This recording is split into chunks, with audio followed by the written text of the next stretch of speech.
And Miss Hoover said God, I should have it tried was that. causing her embarrassment. Why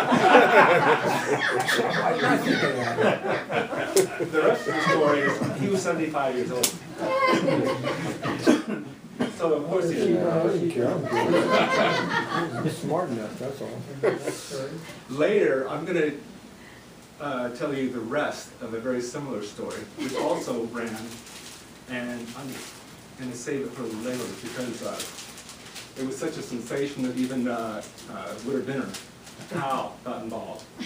And I have a copy of the letter he sent to Cal with a little poem talking about, not that story, but another incident where another 75-year-old gentleman who was married to a wife who was of a, what do they call it, a certain age, right? Certain In the paper, lower or certain higher? estimated that she was 40 or 50 or something, so the rumor that they were going to have a child seemed unfounded. And sent Cal out to get the story. And the man said, yeah, but in fact, we are going to have a child. And I know another guy who's going to have a child who's 93. And I'll give you the rest of the story as we go.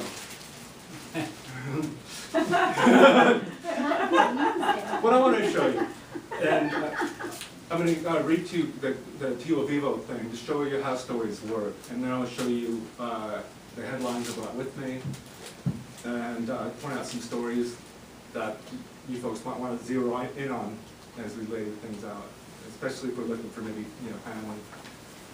I was really enjoying meeting you today. And it's, oh, you're Montoya. It's like, you mean like the old senator? And it's absolutely. And yeah, and so that, for me, that's like home. So, hey. That's where we come from. Yeah.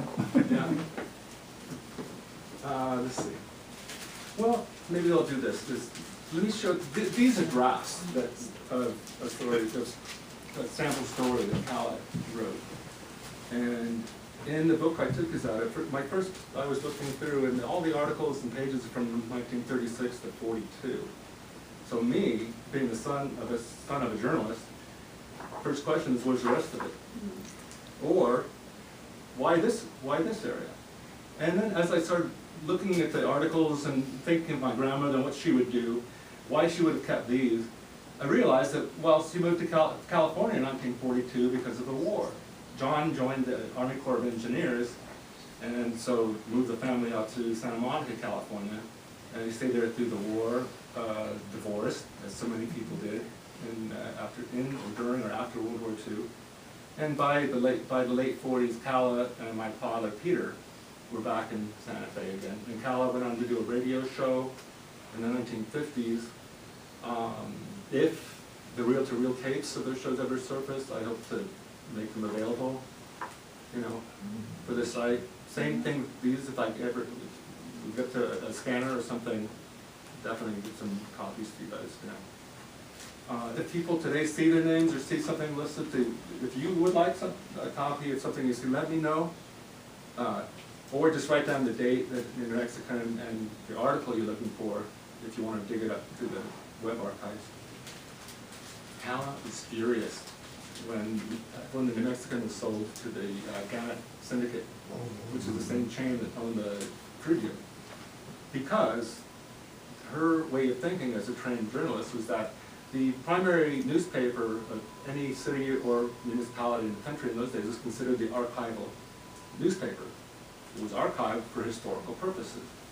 That was the understanding, that this was a public document.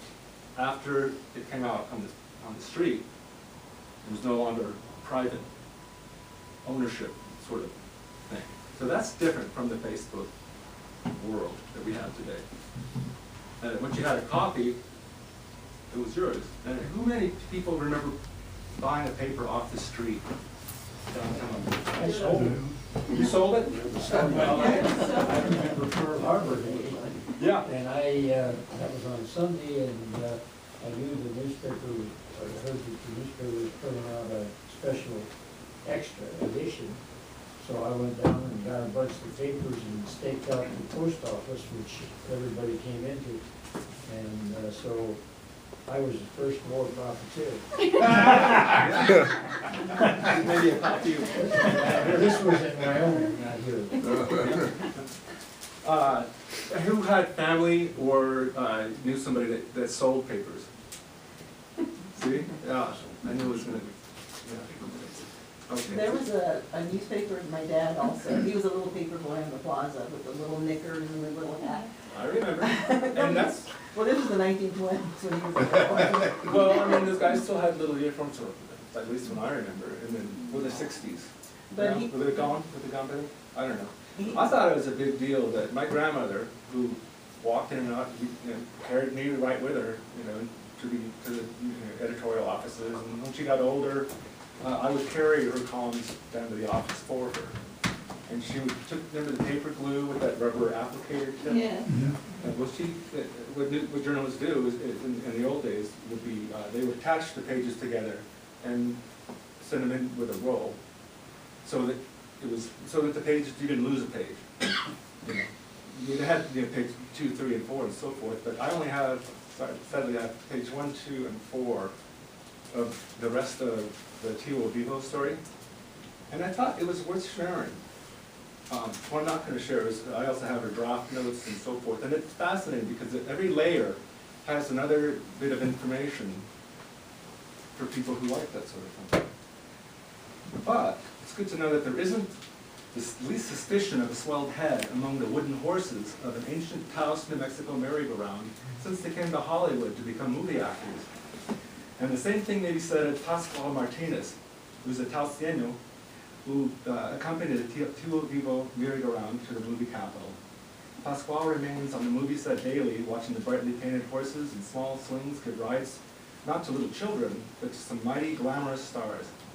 It is a first trip both for him and his lively Tio to Los Angeles, so at night he's been doing the town. He remains unimpressed, by the way, with Hollywood. He said, we have nightlife in Taos. Like any New Mexican, a venerable family, Mr. Martinez reveres history. Consequently, the biggest thrill of his trip took place not in the studio, but nearby, when he found the marker showing where a treaty was signed in 1847 by Generals Fremont and Pico, giving California to the United States. From history, he recalled how General Kearny, after taking Santa Fe, New Mexico, said to his people, "Now you are Americans," and how Kearny then sent Kit Carson and Fremont to California. I like how she said, the general said, "You are Americans," and left it up to the regular said, "Well, you might say that, that's not what I say." But,